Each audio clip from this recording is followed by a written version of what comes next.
한때 그는 몽골의 그림자 아래에서 자주 독립을 꿈꾸었습니다. 나라를 개혁하고 백성을 구원하려 했던 고려의 마지막 희망. 하지만 그의 곁에는 그 누구보다도 깊이 사랑했던 한 여인이 있었습니다. 원나라 황실의 딸이자 그의 유일한 안식처였던 노국대장 공주. 그녀의 존재가 그를 왕으로 지탱했지만 그녀를 잃은 순간 왕은 모든 것을 잃고 광기에 사로잡혔습니다. 왕의 절망과 광기는 결국 고려를 파멸의 그림자로 이끌고 말았으니 오늘 우리는 피로 얼룩진 고려 말 가장 비극적인 사랑과 함께 몰락의 길을 걸었던 공민왕의 숨겨진 이야기를 파헤칩니다. 과연 노국 공주를 잃은 왕은 왜 그토록 미쳐갔으며 그 광기가 고려에 남긴 흔적은 무엇이었을까요? 14세기 중반 고려는 원나라의 간섭 아래 신음하고 있었습니다. 왕들은 원의 부마국으로서 이름만 고려의 왕일 뿐 실상은 원나라의 황족이었으며 정치와 경제 모든 면에서 원의 압박을 받았습니다. 이러한 절망적인 상황 속에서 고려에 자주 독립을 꿈꾸며 왕위에 오른 인물이 있었으니 바로 제31대 왕 공민왕이었습니다. 공민왕은 왕위에 오르자마자 원나라의 영향력을 배제하고 무신정권 이후 실추된 왕권을 재건하며 고려의 자주성을 회복하려는 대대적인 개혁을 추진했습니다. 그는 원나라의 지배를 상징하는 관제를 폐지하고 몽골풍 복식을 금지했으며 권문세족들이 부당하게 빼앗은 토지를 개혁하고 노비를 해방하는 정책을 펼쳤습니다. 이러한 개혁은 피바람을 동반했지만 고려 백성들에게는 꺼져가는 희망의 불씨가 되었습니다.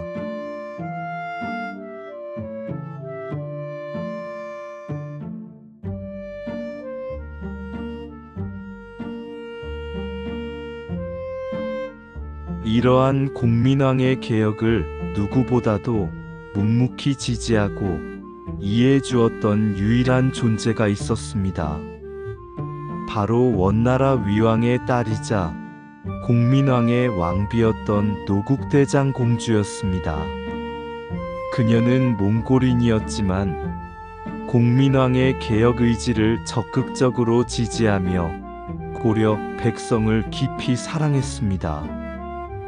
이는 당시 고려의 다른 원나라 출신 공주들과는 확연히 다른 모습이었습니다. 공민왕은 노국대장 공주를 지극히 사랑했습니다. 그녀는 왕으로서의 그의 버팀목이자 고독한 개혁군주의 유일한 안식처였습니다. 두 사람은 정치적 정략 결혼으로 맺어졌지만 진정한 사랑과 신뢰로 서로에게 깊이 의지했습니다. 특히 홍건적의 난이 일어나 공민왕이 폭주로 몽진했을 때도 노국 공주는 끝까지 왕의 곁을 지키며 위로했습니다. 백성들은 몽골 출신임에도 불구하고 고려를 사랑한 그녀를 현숙한 왕비로 존경했습니다.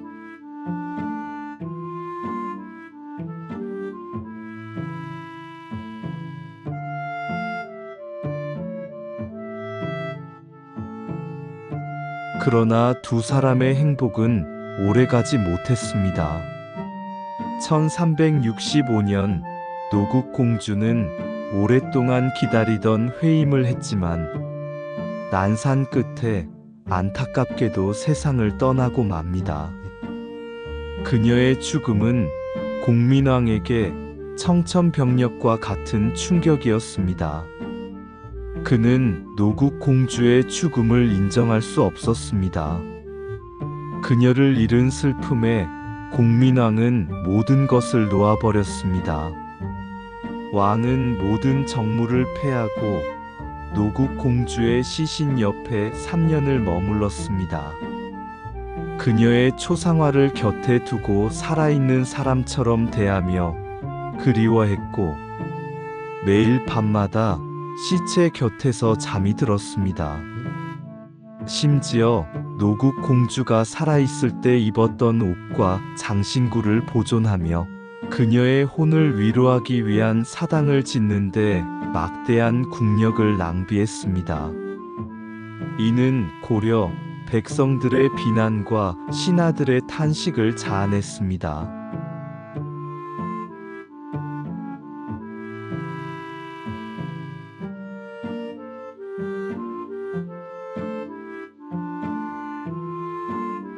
사랑하는 노국 공주를 잃은 슬픔과 상실감은 공민왕을 점점 광기로 몰아넣었습니다.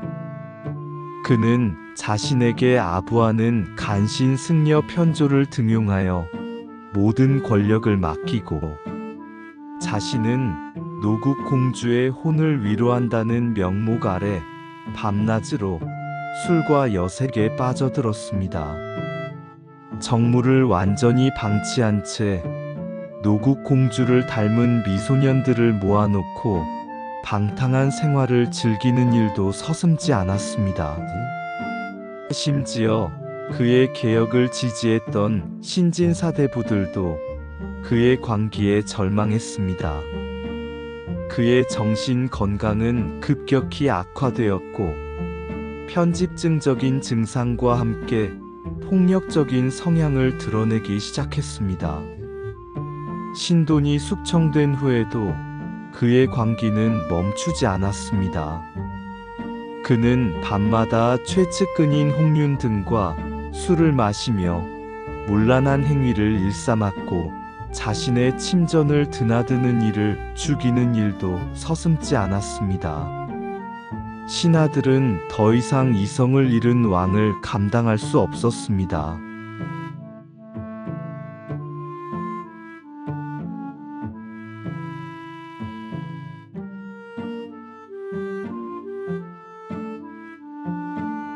공민왕의 광기는 결국 자신의 파멸로 이어졌습니다. 1374년 어느 밤 공민왕은 자신의 시중을 들던 홍윤 등과 문란한 행위를 벌이던 중 내시 최만생에게 발각됩니다. 공민왕은 최만생을 죽여 입막음하려 했지만 이미 왕의 광기에 지칠 대로 지친 최만생은 오히려 홍윤 등과 함께 반란을 도모했습니다. 결국 최측근이었던 홍윤 등에게 시해당하는 비참한 최후를 맞이했습니다. 개혁군주로 시작하여 노국 공주와의 지고지순한 사랑을 보여주었던 왕이 사랑하는 이를 잃은 슬픔 때문에 광기에 빠져 결국 자신의 최측근에게 살해당하는 비극으로 일생을 마친 것입니다. 그의 죽음은 고려 왕조가 망해가는 시발점이 되었고 이후 고려는 급격한 혼란 속에서 멸망의 길을 걷게 됩니다.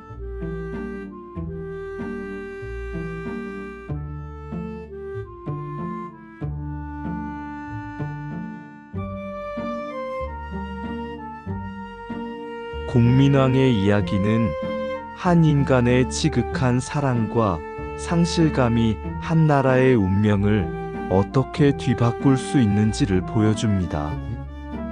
왕으로서의 개혁 의지와 개인으로서의 절망적인 슬픔이 뒤엉켜 만들어낸 비극은 고려 역사에 지울 수 없는 광기의 흔적을 남겼습니다.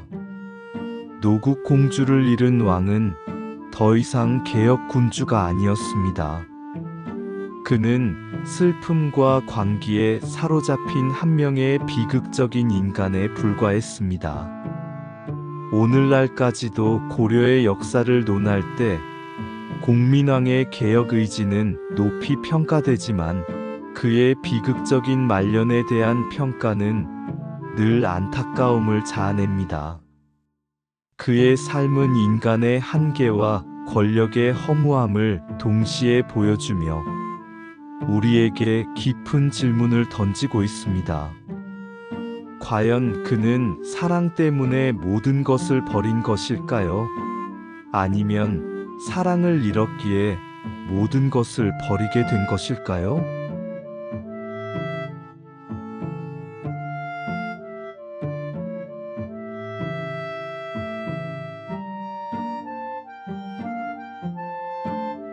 이야기 한국사 고려편 왕과 백성의 숨은 이야기. 다음 편에서는 또 어떤 궁중의 은밀한 야화가 우리를 기다리고 있을까요? 긴 시간 함께 해주셔서 감사합니다.